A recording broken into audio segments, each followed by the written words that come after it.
মজার মানুষ, হালকা জলের ফানুষ, আকাশে ভাসিছে হেসে, কি দারুণ মেঘের বেশে।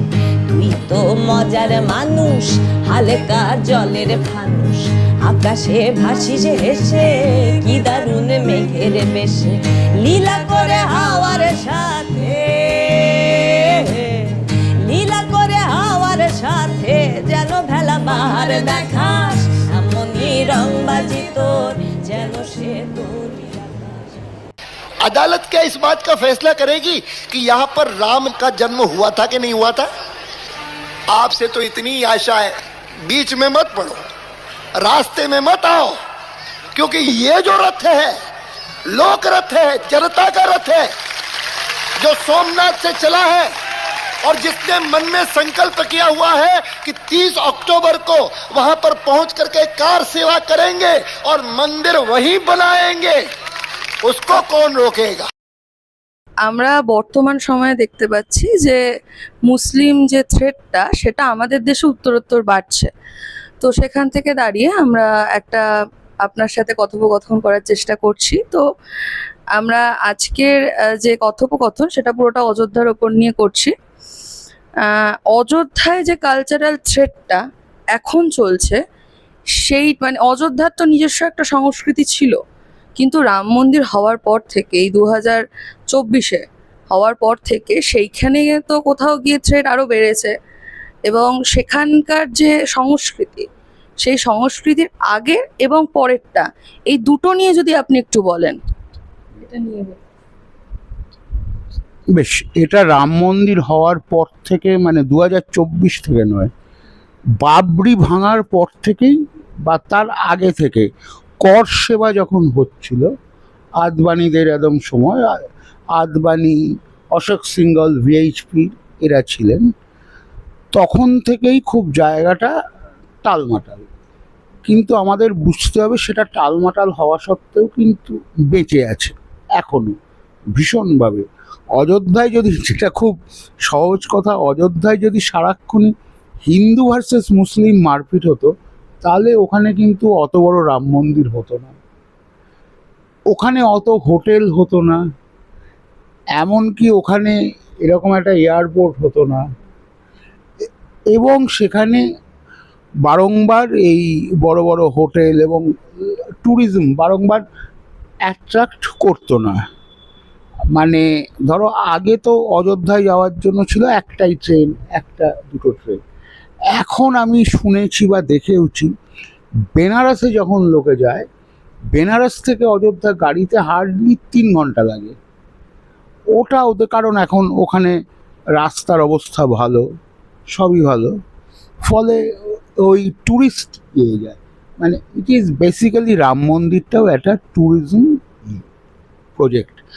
ফাসাদ হচ্ছে এই ধর্মীয় হানাহানি, মসজিদ ভাঙা, কিন্তু বেসিক্যালি যেটা সারা ভারতবর্ষেই হচ্ছে, এই যে মুসলিম থ্রেট, আমি তোমার শব্দটাই আমি নিয়ে নিচ্ছি, সেটা কিন্তু আসলে হচ্ছে আমরা ব্যবসা করি এইটা নিয়ে। যেভাবে গুজরাট দাঙ্গার পর যারা বড় বড় মুসলিম ব্যবসায়ী ছিল, তাদের গোধরা বা ইয়েতে মোটামুটি হটিয়ে দেওয়া হলো এবং ব্যবসা করতে করতে লাগলো কোট আনকোট হিন্দুরা। যে কারণে এখনও খুব বড় বড় যারা বিফ এক্সপোর্টার ইন্ডিয়াতে, they are all Hindus, most of them.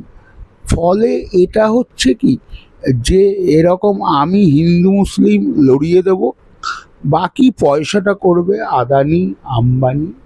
মানে এই যে মানে একটা ক্রোনি ক্যাপিটালিজম বলা হয়, সেইটা।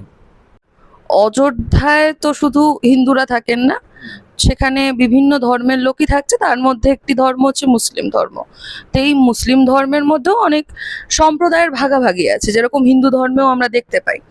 তো এই যে অযোধ্যার যারা মুসলমান আছেন বা ইসলাম ধর্মের মানুষরা আছেন, তাদের আসলে সংস্কৃতিটা কিরকম? অযোধ্যা হচ্ছে বেসিক্যালি সুফিদের জায়গা। সুফি মানে খুব, মানে উচ্চ উচ্চকিত খুব মার দাঙ্গা করা মুসলিম নয়, মানে শরীয়তি নয়, ঠিক আছে। মুসলিমদের দুটো ভাগ থাকে, আমাদের যে গানেও আছে, শরীয়তি এবং মারফতি। অযোধ্যায় খুব শরিয়া খুব কম, মানে এই যে অযোধ্যার যেটা রামানন্দী আখড়া, যারা বাবরি মসজিদ ভাঙার পেছনে একটা প্রধান ভূমিকা নিয়েছিল কর সেবা সেটাই কিন্তু সেই রামানন্দী আখড়াটার জায়গাটার নাম হচ্ছে হনুমানগড়ি।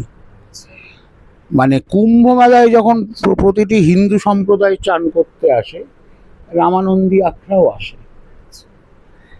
এই রামানন্দী আখড়ার প্রধান কেন্দ্র হচ্ছে হনুমানগড়ি, এবং সেটা বিশাল একটা বড়ে হনুমানের একটা মূর্তি আছে, ভীষণ ভিড় হয় সেসব ঠিক। কিন্তু হনুমানগড়ির জায়গাটা দিয়েছিলেন অযোধ্যার নবাব, মানে ওয়াজেদ আলী শাহ ঠাকুরদা। ফলে সেখানেই নেই একদম হয়, এবং তুমি দেখবে সেখানে ওরা একরকম লাড্ডু বিক্রি করছে। মানে বিভিন্ন জায়গার তো বিভিন্ন প্রসাদ থাকে, কালীঘাটের প্যাঁড়া সেই রকম, অযোধ্যায় হচ্ছে ওই রকম একটা লাড্ডু থাকে। এবার যারা লাড্ডু বিক্রি করছে তারা হিন্দু, আবার সামনে যে লোকটা হুইল চেয়ার চালাচ্ছে, রিক্সা চালাচ্ছে, সে মুসলমান, কোনো নেই। মানে আমারই একজন অটোওয়ালা ছিল অযোধ্যায়, সে মুসলমান, এবং সে রাম মন্দিরের খুব সমর্থক, যদিও মুসলমান। তার কারণ হচ্ছে তার ধারণা যে পরে তো রাম মন্দিরের দর্শক সংখ্যা কমতে লাগলো আস্তে আস্তে, তার ধারণা যে রাম মন্দিরটা একটু বড় হলে অনেক টুরিস্ট হবে, ওর প্রচুর অটো, হ্যাঁ, ফলে এই হিন্দু মুসলমান নিয়ে সাধারণ মানুষের কোনো আগ্রহ নেই, ওটা নিয়ে অমিত শাহ মোদিদের আগ্রহ আছে। এখন নতুন নতুন রাম মন্দির হয়েছে, তো অযোধ্যার যারা বাসিন্দারা আছে, তুমি আরো ভালো বলতে পারবে, তুমি হেঁটে অযোধ্যা দেখেছো, তো সেক্ষেত্রে অযোধ্যার বাসিন্দারা কি আজও আপদে বিপদে রাম মন্দিরে, মানে রাম মন্দির যদিও বা খুব রিসেন্ট, কিন্তু রাম মন্দিরকে কি তারা ভরসা করে, নাকি তারা অন্য কোনো পথ নেয় সেই জায়গায় দাঁড়িয়ে? তোমরা হিন্দু তো, আমিও হিন্দু, ঠিক আছে, কিন্তু আমরা যেরকম বিপদে পড়লে, সে ফর ইনস্টেন্স বালিগঞ্জ ফাঁড়ির ওই সুদৃশ্য বিড়লা মন্দিরে কখনো যাই না, এই যে যদিও খুব সাজানো গোছানো টুরিস্ট স্পট আর কি, আমরা ওই গেলে ওই কালীঘাট হেনা তেনা যেগুলোকে আমরা চিনি। যেরকম অযোধ্যার হিন্দু মুসলিম নির্বিশেষে তারা কেউ কেউ মানে কীরকম জানো তো, বেনারসের লোকে যেরকম কখনো খুব দায় না পড়লে ওই কাশী বিশ্বনাথ মন্দিরে যায় না, কিন্তু তারা গঙ্গার ধারটায় ঘোরে, কেনই বা ঘুরবে না, বা পরীক্ষা পাশের জন্য হয়তো বিশ্বনাথ মন্দিরে গেল পরীক্ষার আগে, দুর্গা মন্দিরে গিয়ে তো বড় বড় ঢিল বাঁধে, সেরকম অযোধ্যার লোকেরাও ওই নতুন মন্দিরটা বিশেষ, কিন্তু বিশাল লাইন হয়, এবং সেই লাইনে বেশিরভাগই অযোধ্যার লোক নয়। কেউ কেউ আছে হয়তো রোববার বিকেলে আমরা যেরকম ময়দানে ঘুরতে যাই, শহীদ মিনার দেখতে যাই, লোকাল লোকেরা কেউ কেউ ভাবে আচ্ছা দেখে আসে, এবং সেখানে কিন্তু হিন্দু এবং মুসলমানের কোনো ভাগাভাগি নেই, মুসলমানরাও দেখতে যাচ্ছে। স্যার ভাই আমার শহরে এরকম একটা বড় স্ট্রাকচার হয়েছে, যদিও আধা খ্যাঁচড়া, মন্দিরটার খালি দোতলা অবধি কাজ হয়েছে, তার ওপরটা একদম হয়নি, কিন্তু এবং সেটা কখনো করবে না, কারণ অযোধ্যায় হয়েছে কি, ওই যখন কর সেবাটা হচ্ছিল, ওদের কর সেবক পুরম বলে একটা পাড়া আছে, কর সেবক পুরম নামটা কিছুই না, ওখানে তখন কল্যাণ সিংয়ের গভর্নমেন্ট ইউপিতে, তারা কর সেবকদের ওপর গুলি চালায়, দুজন কর সেবক মারা যায়, ফলে জায়গার নাম হয় কর সেবক পুরম। সেখানেই হচ্ছে বিশ্ব হিন্দু পরিষদের কার্যালয়, মানে আমার এখানে যেরকম পাটুলি কোনো ঐতিহ্যশালী নাম নয়, ঠিক আছে, সেরকম করসেবকপুরম ওদের জায়গাগুলো দেখলেই বোঝা যায় আর কি। তুমি যেটা বললে যে আমরা বিপদে পড়লে কোনো সময় মানে ইয়ে এমন কোনো জায়গায় যাব না, মানে একটা মনুমেন্টে যাব না, সেরকম তো মানে আমরা অবশ্যই বুঝতে পারছি যে রাম মন্দিরও তার মানে একটা দর্শনীয় স্থান হিসেবে অযোধ্যার লোকেদের কাছে আছে, অযোধ্যার বাসিন্দাদের কাছে আছে বলা চলে। তো সেখানে আমি একটা তোমার লেখাতেই পড়ছিলাম বাড়ি বুয়ার মসজিদ বলে, তো সেটার একটা বড় ইনফ্লুয়েন্স অযোধ্যাতে আছে। তুমি যদি সেটা নিয়ে একটু আমাদের বলতে। দেখো, বড়ি বুয়াটা হচ্ছে এই তুমি যখন রাম মন্দির যাবে না, অযোধ্যার বড় রাস্তা থেকে একটু ভেতরে ঢুকতে হবে, সেটার নাম দিয়েছে বোধহয় রামপথ, কিন্তু বিশাল মানে রাস্তাটা চওড়া, গাড়ি ফাড়ি সব যায়। আর এই বাড়িবুয়ার মসজিদটা হচ্ছে একেবারে হাইওয়ে, তার আগে বিশাল আলোকিত জায়গা আছে অবভিয়াসলি। ওখানে তো হাইওয়ে বলতে এক্সপ্রেসওয়ে অলমোস্ট, ফলে সেখানে আলোকিত। ওই জায়গাটা পাশে একটা আছে, কবরখানা আছে, আমাদের যেমন কবরখানা থাকে না, অন্ধকার একটু কেয়ার, বেশ কিছু কবর আছে। সেটা দেখতে দেখতে আমি তার পাশের একটা জায়গায় যাই, একটা রাস্তা আছে, এবং সেখানে আমি গিয়ে দেখি একটা দরগা আছে, অতি বাড়িবুয়ার দরগা।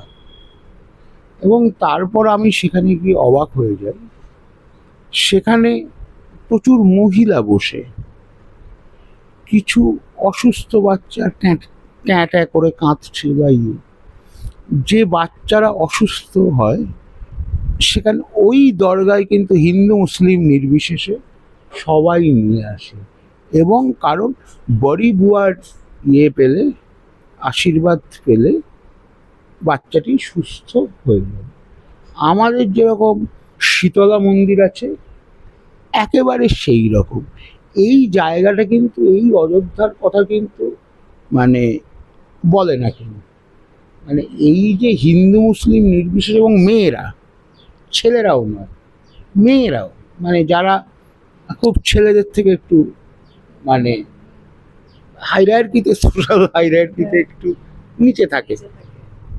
এবং ওখানে তো বাকি আশপাশের জায়গাগুলো, অযোধ্যাতেও চাষ হচ্ছে মেইনলি, প্রচুর জমি আছে। এখন হয়তো কেউ কেউ প্রমোটিং করছে, অমিতাভ বচ্চন নিজেই বোধহয় বেশ কিছু জায়গা কিনেছে, কয়েক বিঘা। এগুলো তো বড় লোকদের গল্প, কিন্তু অযোধ্যার পাশে প্রচুর গ্রাম আছে, সেখানকার লোকজন কিন্তু এই বাড়িবুয়ার বিয়েতে আসে, এবং তারাই ভিড় করে সন্ধেবেলায় ওখানে থাকেন, তাদের অসুস্থ বাচ্চা বা এদেরকে নিয়ে আসে। তুমি বলছিলে যে একটা মানে কথা বলতে বলতে যখন আমরা গল্প করছিলাম শুনলাম যে একটা বৌদ্ধ ইনফ্লুয়েন্স আগের থেকেই ছিল, মানে সেটা হিন্দু ইনফ্লুয়েন্স এবং মুসলিম ইনফ্লুয়েন্স আসার আগের থেকে, সেটা নিয়ে তুমি যদি একটু বলো আমাদের। দেখো, আমাদের ইতিহাসটাই তো ভুল শেখানো হয়, মানে এইভাবে তো হিন্দু বৌদ্ধ এইভাবে কোনো আলাদা ছিল না। হিন্দু বৌদ্ধ পাশাপাশি থাকতো, বা এমন নয় যে হিন্দু শেষ হয়ে গেল বৌদ্ধ এলো, এরা একই সঙ্গে থাকতো। মানে সে ফর ইনস্টেন্স, যদি এটা রমিলা থাপারের লেখাই আছে যে যদি গৌতম বুদ্ধ না আসতেন তাহলে গীতা লেখা হতো না। হ্যাঁ, কারণ গীতায় ওই যে কৃষ্ণ বলছে নিষ্কাম কর্ম করো, তুমি করো, এটা একেবারে বুদ্ধের খালি কি বুদ্ধ যদি সারথি হতেন সেক্ষেত্রে গল্পটা বদলে একদম যেত, যে হে অর্জুন, আমি সবাইকে মেরে রেখেছি, যারা মরবে, এই কথাটা গৌতম বুদ্ধ বলতেন না। হয়তো বুদ্ধ সারথি থাকলে এই সভ্যতাটাই বদলে যেত। এটা রমিলা থাপারের ফলে ওখানে অযোধ্যা বলো বলো, এই উত্তর ভারতের, এবং যেহেতু ওটা গাঙ্গেয় বেল্ট, মানে রাদার গঙ্গা যমুনা এবং দোয়াব অঞ্চলও আছে, কারণ অযোধ্যা থেকে তো ওই সরজু গিয়ে মিশছে গঙ্গা, সেই আবার এলাহাবাদে গিয়ে সেই গঙ্গা যমুনা আবার একসঙ্গে হচ্ছে, এবং ফলে ওখানে বরাবরই হিন্দু বৌদ্ধ সবাই একসঙ্গে মিলেমিশে একদম ছিল। এবং সেটার কোনো হানাহানি ছিল না। একটা ইন্টারেস্টিং গল্প বলি, এই যে এলাহাবাদে কুম্ভ মেলা হয়, ঠিক আছে, এইবারেও রিসেন্টলি হলো, একটা গল্প আছে, এটা আবুল ফজলেও আছে, যে লোকজন বলে মুকুন্দ বলে একজন হিন্দু সন্ন্যাসী ছিল। তা লোকটা সেই হিন্দু সন্ন্যাসী মুকুন্দ ভাবছিল আমি যেন রাজা হই পরের জন্য। ভাবতে ভাবতে ও গুরুর জন্য দুধ দোয়াচ্ছিল বা রান্না করছিল, একটা গরুর লোম ওইটায় পড়ে যায়। ও যাই হোক, ও বেচারি জানতো না, ওর গুরুকে সেটা খেতে দেয়। গুরু খেয়ে বলে, হ্যাঁ তুই পরের জন্মে রাজা হবি, কিন্তু মুসলমান হবি। মুকুন্দ পরের জন্মে সম্রাট আকবর হয়। ঠিক আছে, অর্থাৎ আমি একজন মুসলিম নবাবকে আমি ভাবছি সে গত জন্মে হিন্দু একদম ছিল। হ্যাঁ, এবং এই এলাহাবাদ বলো বা বলো, এগুলো তো আজকের নাম। এই যে ইলাহাবাদ নাম রেখেছিলেন, ওখানে আকবরের দুর্গও আছে, প্রয়াগ দুর্গ। ঠিক আছে, প্রয়াগ যে ইলাহাবাদ হলো, ইলাহাবাদ মানে হচ্ছে ঈশ্বরের আবাস। আকবরের মনে হলো জায়গাটা এত সুন্দর, দুটো নদী পাশাপাশি মিশেছে, ফলে এটা হচ্ছে ঈশ্বরের আবাস, ইলাহাবাদ। এখনো আমাদের এলাহাবাদ এইগুলো আমরা বলি না, কুম্ভটা কিন্তু হয় একেবারে ওই দুর্গের সামনে মেলাটা। কিছুক্ষণ আগে বলছিলে যে অযোধ্যার যে বিভিন্ন মন্দিরগুলো আছে বা বিভিন্ন যে সন্ন্যাসীদের আখড়াগুলো আছে, সেখানে দুটো মাছের একটা প্রতিকৃতি দেখতে পাওয়া যায়, এবং এটার একটা সিগনিফিকেন্স আছে।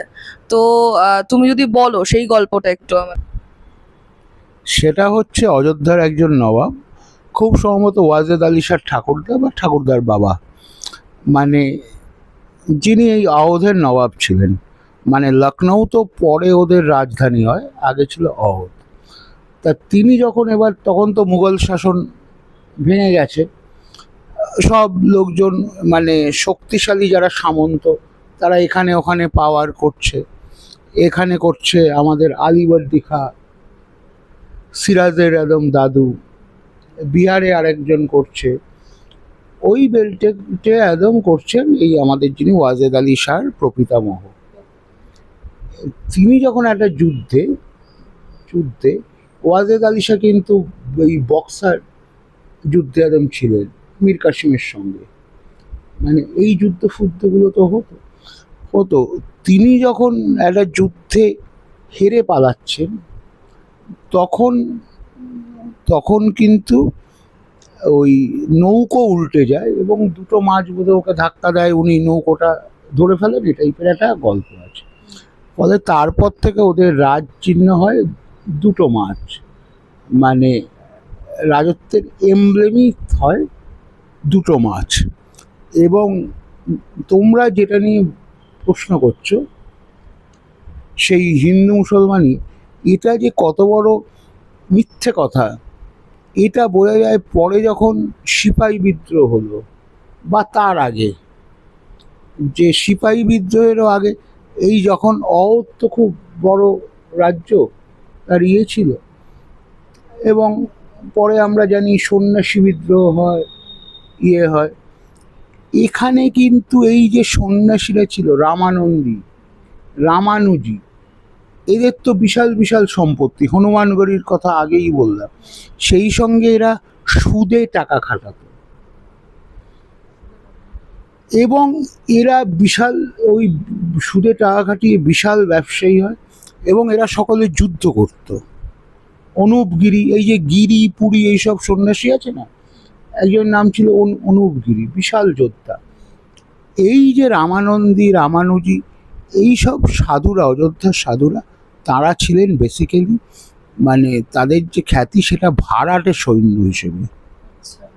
তারা কখনো তাঁরা যখনই যাদের হয়ে টাকা পেতেন তাদের হয়ে হয়ে হয়ে লড়তেন।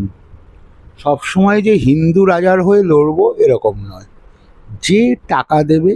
এরা কখনো অযোধ্যার নবাবের হয়ে লড়েছেন, আবার কখনো উল্টো দিকে কোম্পানির ফৌজ হয়ে মানে লড়েছে। যে টাকা দেবে মানে মার্সেনারি একেবারে। এই সন্ন্যাসীরা ওই ল্যাঙ্গট পরে ওইভাবেই যুদ্ধ করত, যেটা এখনো নাগা সন্ন্যাসী আমরা বলি না, তারা অস্ত্র নিয়ে চান করছে, ওই কালচারটা। আমরা যেটা দেখি একটা প্রচার চালানো হয় যে অযোধ্যাই হচ্ছে রাম জন্মভূমি। তো এবার আমার পরের প্রশ্নটা গৌতম দা আপনার কাছে এটাই হবে, অযোধ্যায় কি রাম জন্মভূমি? হ্যাঁ, অযোধ্যা তো রাম জন্মভূমি অবশ্যই, অন্তত বাল্মীকির মহাকাব্যে সেরকম লেখা আছে, রামায়ণ, ঠিক আছে। কিন্তু সেই অযোধ্যা কি এই অযোধ্যা? আমরা যে এবার মুশকিল হচ্ছে কি, আমাদের বিজেপি বা এই হিন্দুত্ববাদী লোকেরা মানে আদবানি একবার নীরোদচন্দ্র চৌধুরীর অক্সফোর্ডের বাড়িতে দেখা করতে গিয়েছিল, তখন উনি বড় হিন্দু নেতা। তাকে নীরোদবাবু বললেন, আপনি তো সংস্কৃতই জানেন না, আপনার সঙ্গে আমি আলোচনা করব। যদি বাল্মীকির রামায়ণ ভালোভাবে কেউ পড়ে, প্রায় প্রথমেই অযোধ্যার বর্ণনা আছে। ওই কারণ ওই বাল্মীকি ওই মরা মরা বলতে বলতে রাম রাম বললো, ওটা তো বাংলা কৃত্তিবাস ওঝার গল্প, বাল্মীকিতে তো এসব নেই। তা বাল্মীকি অযোধ্যার যে বর্ণনাটা দিচ্ছেন, প্রতিটি ঘরে শাঁখ বাজে সন্ধেবেলায়, প্রতিটি বাড়ি থেকে একেবারে ধূপের ধোয়া, যেটা কখনো হয় না একটা রাজধানী, এবং সেখানে বিশ্বের সমস্ত একদম জায়গার থেকে লোকজন আসে, তারা এই শহরের সমৃদ্ধি একদম দেখে অবাক হয়। মহারাজ দশরথের রাজত্বে চুরি ডাকাতি হয় না, এই নগরী ভীষণ রকম শান্ত, সুন্দর এবং ভীষণ সমৃদ্ধিশালী। এই জিনিসটা কিন্তু এবার এইরকম কোনো নগরী আজ অবধি হয়নি। এটা কবির কল্পনা, ঠিক আছে। ফলে প্রথমেই বুঝতে হবে মানে এটা তো মানে পোয়েটিক ট্রুথ আছে। এবার আমাদের দোষ হচ্ছে আমরা কবি কল্পনার অযোধ্যাকে বলছি এই সেই অযোধ্যা। যদি আমি, কারণ এবার এটা নিয়ে হিন্দুদের কোনোদিনই এই শহরটা নিয়ে মাথা ব্যথা ছিল না, কারণ আমি ধরে নিচ্ছি ঠিক আছে রামচন্দ্র বলে কেউ ছিলেন বা ছিলেন না। অযোধ্যায় ওরা গেলে তোমাকে অটোওয়ালা বা টোটোওয়ালারা মণি পর্বত বলে একটা জায়গা দেখায়। মণি পর্বত কি, ওখানে সুগ্রীব থাকতেন। কিন্তু আমাদের যারা আর্কিওলজিস্ট তারা আবার বার করেছেন যে ওখানে একটা বৌদ্ধদের একটা সংগ্রাম ছিল, খুব থাকতেই পারে, কারণ অযোধ্যার আরেকটা নাম হচ্ছে সাকেত, এবং সেটা ভীষণভাবে বৌদ্ধ এলাকা একদম ছিল সাকেত। এখনো দেখবে অযোধ্যায় রাস্তায় যেতে যেতে Saket medical stores, Saket stationery, ওরা কিন্তু মানে বৌদ্ধ সাকেত নামটাকে ওরা বহন করে। এইবার বৌদ্ধ যুগের ধরো তারপরে হিউয়েনসাং অযোধ্যা গিয়েছিলেন, হিউয়েনসাং এর বইতেই আছে। কিন্তু হিউয়েনসাং বলছে আমি তো গৌতম বুদ্ধের শিষ্যরা ছিলেন দেখে আমি দেখতে এসেছি, কিন্তু জায়গাটা জঙ্গল একেবারে নেই, ফলে অযোধ্যা ছিল একেবারে জঙ্গল। তার কোনোদিন প্রথম এটা করলেন আকবর, জায়গাটার নাম ছিল অন্য, উনি বললেন গোটা প্রভিন্সটার নাম হবে এই এলাহাবাদ, ওখানে ওনার দুর্গ আছে, ঠিক আছে, গোরক্ষপুর ওনার দুর্গ আছে, এই সব মিলে ঠিক আছে এখানে তো এই অযোধ্যা ছিল, ফলে প্রভিন্সের নাম হবে অওধ। অওধ মানে ওদের অযোধ্যা, এটা আবুল ফজল পরিষ্কারভাবে লিখছেন। ফলে অযোধ্যার উত্থানের জন্য আইনি আকবরী বা আবুল, কারণ হিন্দুদের কারোর মাথায় আসেনি যে অযোধ্যা নিয়ে একটা একটা পুরো এলাকাটার নাম আমি দেবো অযোধ্যা। এই যে কোট আনকোট হিন্দু যুগ ছিল, ঠিক আছে, যদি কিছু থেকে থাকে, আসলে ইতিহাসে তো ওইভাবে হিন্দু যুগ, বৌদ্ধ যুগ, মুসলমান যুগ বলে কিছু হয় না। ওগুলো ব্রিটিশরা আমাদের শিখিয়ে গেছে। এবং ব্রিটিশদের একটা ধারণা ছিল যে মধ্যযুগ মানেই হানাহানি হয়, যেটা ওদের হতো, ক্যাথলিক ভার্সেস প্রোটেস্টান্ট। ফলে এখানেও একটা মধ্যযুগ ছিল, হিন্দু ভার্সেস মুসলিম খুব মারপিট হতো, একেবারেই মানে হতো। কিন্তু সেগুলোর কারণ ছিল অন্য। কে মসজিদের সামনে দিয়ে একটা বিসর্জনের নিয়ে গেছে, কে মন্দিরের সামনে দিয়ে একটা ঈদের বার করছে, ব্যাস, তারপরে আবার তারা একসঙ্গে আবার থাকতো আর কি। মানে দাঙ্গার সময়, যে কারণে 47-এর দাঙ্গার সময় প্রচুর হিন্দু মুসলিমের বাড়িতে আশ্রয় পেয়েছে, প্রচুর মুসলমানকে তার বন্ধু হিন্দু বাঁচিয়েছে। এগুলো তো জনজীবনে হয়েই থাকে। ফলে এই হানাহানির গল্পটা আদতেই একদম সব নয়। এইবার যখন হিউয়েন সাং জঙ্গল দেখছেন এবং আকবর যখন বললেন আমি এই প্রভিন্সটার নাম দিলাম অওধ, একমাত্র আইনি আকবরীতেই আমরা অওধ নামটা পেলাম, যে পুরো প্রভিন্সের নাম হচ্ছে অওধ, সেটাই হচ্ছে। এবং তারপর তো আস্তে আস্তে মুঘলরা গেল, এই লখনৌয়ের নবাবরা এলেন, কিন্তু লখনৌ পরে হলো, তাঁদের রাজধানী হলো অযোধ্যা। এই যে আমরা বলি না লখনৌয়ের নবাব ওয়াজেদ আলী শাহ, তার ঠাকুরদাই একদম থাকতেন অযোধ্যায়। এবং এই নবাবরাই কিন্তু হনুমানগড়ির জায়গাটা দিয়েছিলেন। কিছু রামানন্দী সাধু গেল, বললো আমাদের একটা জায়গা দরকার, তাদের তো বড় বড় আখড়া করতে হয়। তা নবাব বললেন ঠিক আছে, আমি তোমাদের ওই হনুমানগড়ি জায়গাটা দিচ্ছি। কালক্রমে ওই হনুমানগড়ি মানে নবাবের দেওয়া জায়গায়, সেখানে হনুমানগড়ি হলো, রামানন্দী সাধকদের প্রধান আখড়া হলো, এবং কালক্রমে সেখান থেকেই বাবরি ভাঙার মানে প্ল্যানিংটা হলো। লাস্ট কোশ্চেনটা হচ্ছে গিয়ে যে এই যে ইতিহাস, এখনকার যে ইতিহাস, সেখানে বাচ্চারা বড় হচ্ছে, বাচ্চারা ইতিহাস পড়ছে, কিন্তু তারা একটা বিকৃত ইতিহাস পড়ে বড় হচ্ছে। সেখান থেকে দাঁড়িয়ে তোমার কি মনে হয়, ইতিহাস জানার কি মানে সত্যি বলতে আর কোনো উপায় আছে? মানে আমরা এখন প্রচণ্ড বেশি পরিমাণে সোশ্যাল মিডিয়া এবং মেন স্ট্রিম মিডিয়া নির্ভরও বলতে পারি আমরা নিজেদেরকে, যেখানে এমন প্রোপাগান্ডা ছড়ানো হচ্ছে এবং মানুষের মাথাকে এইভাবে খেয়ে নেওয়া হচ্ছে যে মানুষের আসল যেইটা হয়তো যেটা ওপর সচেতন হওয়ার কথা ছিল সেটা নিয়ে মানুষ সচেতন হচ্ছে না, এবং বাচ্চারাও বড় হচ্ছে, তারা একটা ইতিহাস পড়ছে। সেখান থেকে মানে কতটা মনে হয় যে আমরা আমাদের যে নিজস্ব যে সত্যিকারের ইতিহাস সেটাকে আমরা বাঁচিয়ে রাখতে পারবো এবং সেটা পৌঁছবে মানে আমাদের যারা প্রজন্মরা বড় হচ্ছে তাদের কাছে? আসলে এটা তো শুধু ভারতবর্ষে নয়, সারা পৃথিবীতে পোস্ট লিটারেট সোসাইটি বলে একটা কথা আছে। পোস্ট লিটারেট সোসাইটি মানে হচ্ছে যে বই পড়তে পারে কিন্তু বই পড়ে না, যে সিনেমা দেখে ইতিহাস শেখে, এটাকেই বলা হয় পোস্ট লিটারেট সোসাইটি। ফলে সে আমির খানের রাইজিং দেখে ভাববে যে এক সময় তাঁতিয়া টোপি, নানা সাহেব, রানী লক্ষ্মীবাই সবাই গোল টেবিল বৈঠক করে বলেছিলেন আমাদের ইংরেজদের বিরুদ্ধে লড়াই করা উচিত। আসলে তো একদম সেটা নয়। সে ছাওয়া দেখে ভাববে যে সম্ভাজি খুব বীর, এবং তিনি যে আসলে ওই আওরঙ্গজেবের ছেলেকে বাবার বিরুদ্ধে বিদ্রোহ করে আশ্রয় দিয়েছিলেন সেটা ভুলবেন। এটা সারা পৃথিবীতেই হচ্ছে।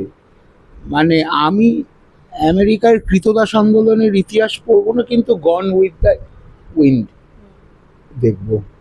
ফলে এটা সারা পৃথিবীতেই হয় আর কি, এটা ভারতবর্ষের কোনো ইয়ে নয়। এবার যেটা আমেরিকা বা অন্য জায়গায় হয় কি, যে সেখানে ঠিক আছে সকলের ইতিহাস পড়ার দরকার নেই, যার আগ্রহ আছে যে ঠিকঠাক পড়তে পারবে সে হার্ভার্ডে গেল বা ইয়েতে গেল, ক্যালিফোর্নিয়া গেল, এবং সে সেখানে খেটে ঠিকঠাক করল। আমাদের ভারতবর্ষে যেহেতু পুরো মানে এই তামিলনাড়ু সাউথ ছাড়া বেশিরভাগ জায়গায় পুরো এডুকেশন সিস্টেম ধসে গেছে, ফলে সেটা আরও হয়েছে। এবার এখানে হয়তো ওই যে বললাম, যেরকম ওই জনতা যারা মানে একমাত্র কিছু যদি প্রাইমারি স্কুলের মাস্টারমশাই থাকে, সেকেন্ডারি স্কুলের তারা যদি, কারণ তারা তো এখন এসএসসি পাস করে আসেন, তারাই হয়তো ছোটোবেলায় ইতিহাস বোধটা চালিয়ে দিতে পারেন। বাকি যে লোকটা বিশ্ববিদ্যালয়ে গবেষণা করছে, পেপার লিখছে, সে তো অনেক বড় অবস্থায় পাচ্ছে ছেলে মেয়েগুলোকে, এবং ততদিনে তার যা মাথায় যা গজানোর গজিয়ে গেছে। পাকা বাঁশ তো কখনো নোয়ানো যায় না, না? ভারতেই আমার জনম বর্ষণে পাই যে মোরে, ঝরে যে ধরার পরে খুঁজি সেই আবার তোরে। ভারতেই আমার জনম বর্ষণে পাই যে মোরে, ঝরে যে ধরার পরে খুঁজি সেই আবার তোরে। কেমনে হালকা হব এই তো আমার আকার, কেমনে হালকা হব এই তো আমার আকার। আমাকে টানছে মাটি জল ছাড়া তার হাহাকার। মিষ্টি বৃষ্টি বেশে তোকে দেই থাকতে হেসে, মিষ্টি বৃষ্টি বেশে তোকে দেই থাকতে হেসে। তুই তোর রংবাজি কর দিশে মোরে কাঁদতে শেষে, তুই তোর রংবাজি কর দিশে মোরে কাঁদতে শেষে।